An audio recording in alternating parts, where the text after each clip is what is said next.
है, काफी इम्प्रूवमेंट है पहले से, मतलब 80 to 90% इम्प्रूवमेंट है सर। ठीक है, मैं आपको आगे का मेडिसिन भेज। दोस्तों, आपने अभी ये जो कन्वर्सेशन सुना, ये हमारा और हमारा एक पेशेंट का है जिनको पिछले 2 साल से सेक्स रिलेटेड प्रॉब्लम थी। और आज इस वीडियो में ये बताऊंगा कि कैसे इनका सेक्स प्रॉब्लम हम लोगों ने सॉल्व किया, जो कि सिर्फ 2 महीना में लगभग 90% सॉल्व हो चुका है। वो कैसे सॉल्व हुआ, हमारा क्या अप्रोच रहा, हम लोगों ने इनको ऐसी कौन कौन सी मेडिसिन खिलाई जिससे कि इनका प्रॉब्लम एकदम जड़ से समाप्त हो गया। तो आज इस वीडियो में हम लोग ये जानने वाले हैं। तो मैं डॉक्टर सुप्रियोता और आप सभी का फिर से एक बार बहुत बहुत स्वागत है मेरा इस YouTube channel homeo care tips पे। तो दोस्तों, ये जो पेशेंट है ये हमारे पास आए थे लास्ट ईयर दिसंबर में ऑनलाइन कंसल्टेशन के लिए। इनको भी वही कॉमन प्रॉब्लम्स थी जो कि सेक्सुअल प्रॉब्लम्स के अंतर्गत देखी जाती है, like erectile dysfunction, premature ejaculation, lack of libido. तो यही सब प्रॉब्लम्स ये पेशेंट भी फेस कर रहा था। और मेरे पास आने से पहले इनका बहुत जगह से इलाज भी चला। उनमें से 2 बड़े यूट्यूब के सो कॉल्ड होम्योपैथ भी थे जिनका वीडियोस आप लोग बड़ी चाह से देखते हो। मगर दुख की बात यह है कि किसी एक भी होम्योपैथ ने इनका केस को सही से रीड ही नहीं कर पाया, पढ़ ही नहीं पाया। ये जो पेशेंट है ये केस टेकिंग के दौरान बार बार एक ही बात को रिपीट कर रहा था, बार बार एक ही बात को दोहरा रहा था।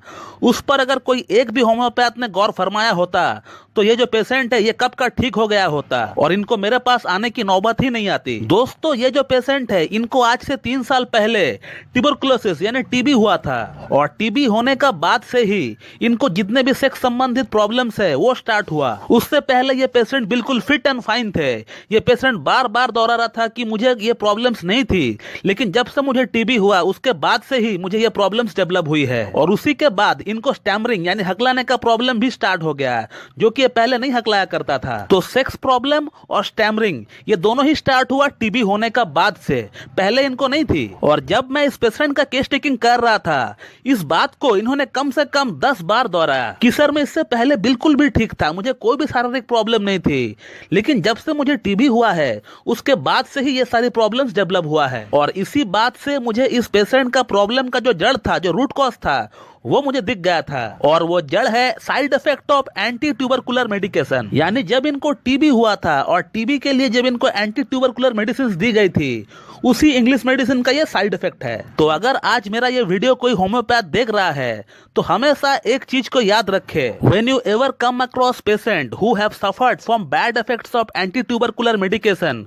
so please in such cases do remember a drug name which is known as streptomycin। Streptomycin है जो मेडिसिन है ये टीबी पेशेंट में ही दी जाती है। बट जब आपको कोई ऐसा पेशेंट मिले कि इंग्लिश ट्यूबरकुलर मेडिकेशन के बाद अगर कोई साइड इफेक्ट चालू होता है पेशेंट में, और वो साइड इफेक्ट कुछ भी हो, टॉप टू बॉटम कुछ भी हो सकता है। इस केस में मैंने सेक्सुअल प्रॉब्लम और स्पीच प्रॉब्लम के लिए स्टेप्टोमाइसिन का इस्तेमाल किया है, लेकिन आपका पेशेंट को अगर कोई और प्रॉब्लम है, फ्रॉम टॉप टू बॉटम कुछ भी प्रॉब्लम हो सकता है, तो फिर आप आंख बंद करके स्टेप्टोमाइसिन के बारे में सोचिएगा। लेकिन element after bad effects of anti tubercular medicine ही होनी चाहिए, तभी स्टेप्टोमाइसिन काम करेगी, अदरवाइज नहीं। और इस पेशेंट को मैंने स्टेप्टोमाइसिन 200 और 1 mg का एक सिंगल डोज ही दिया है अब तक। और आज तकरीबन 2 महीना हो चुका है इनका ट्रीटमेंट हमारे पास चलते हुए, और इनका प्रॉब्लम कम से कम 90% तक सॉल्व हो चुका है। पिछले 2 साल से वो यहाँ वहाँ के मेडिसिन खा रहे थे, लेकिन इनको कोई भी फर्क नहीं पड़ा था। लेकिन हमारे पास सिर्फ 2 ही महीना ट्रीटमेंट इनका चला और इनका प्रॉब्लम कम से कम 80 to 90% सॉल्व हो गया। और इसी के साथ इनका जो स्टैमरिंग प्रॉब्लम थी, जो हगलाने का प्रॉब्लम थी, वो भी कम से कम 60 to 70% सॉल्व हो गया। मैं फिर से चाहूंगा कि आप लोग इस पेशेंट का फीडबैक एक बार पूरा सुने। हेलो जी, मैं बोल रहा था जी। डॉक्टर दत्ता जी जी जी। आपका जो ट्रीटमेंट चल रहा है हमारे पास, इरेक्टाइल डिस्फंक्शन, प्रीमैच्योर इजैकुलेशन का, इन शॉर्ट अगर मैं कहूँ सेक्स प्रॉब्लम का जो ट्रीटमेंट चल रहा है 2 महीना से, उसमें कितना इम्प्रूवमेंट आपको हो रहा है? जी डॉक्टर साहब, जो आपका जो मेरा जो चल रहा था दवाई वगैरह, वो तो चल रहा था दिसंबर से, तो बहुत ही अच्छा उसका फीडबैक है मेरे तरफ से। अच्छा। अभी काफी इम्प्रूवमेंट मेरे को इसमें दिख रहा है। अच्छा। पहले जैसे कि काफी दिक्कत था, काफी ये सब मामला में मैंने तो आपको सभी कुछ शेयर किया है। हाँ हाँ, शीघ्र पतन का, हाँ, लैक ऑफ। अभी जो है डॉक्टर साहब, अभी क्या हो रहा है कि अभी फिजिकल इंटीमेसी का डिजायर बढ़ रहा है, इरेक्शन रह रहा है देर तक, मतलब बहुत सारा पॉजिटिव चीज हो रहा है। अब पहले जैसा नहीं रहा, स्पर्म काउंट भी बढ़ रहा है, काफी अच्छा है। पहले जैसा दिक्कत नहीं है, काफी इम्प्रूवमेंट है पहले से, मतलब 80 to 90% इम्प्रूवमेंट है सर। ठीक है, मैं आपको आगे का मेडिसिन भेज देता हूँ कल। ठीक है, ठीक है, थैंक यू।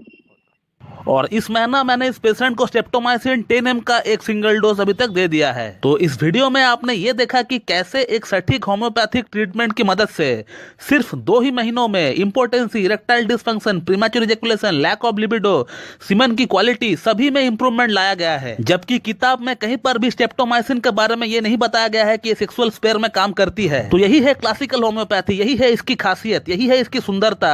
यहाँ पहले से कोई भी रेमेडी सेलेक्ट नहीं रहता है हमारे लिए, और इसीलिए होम्योपैथी में medicine case to case, person to person vary करता है।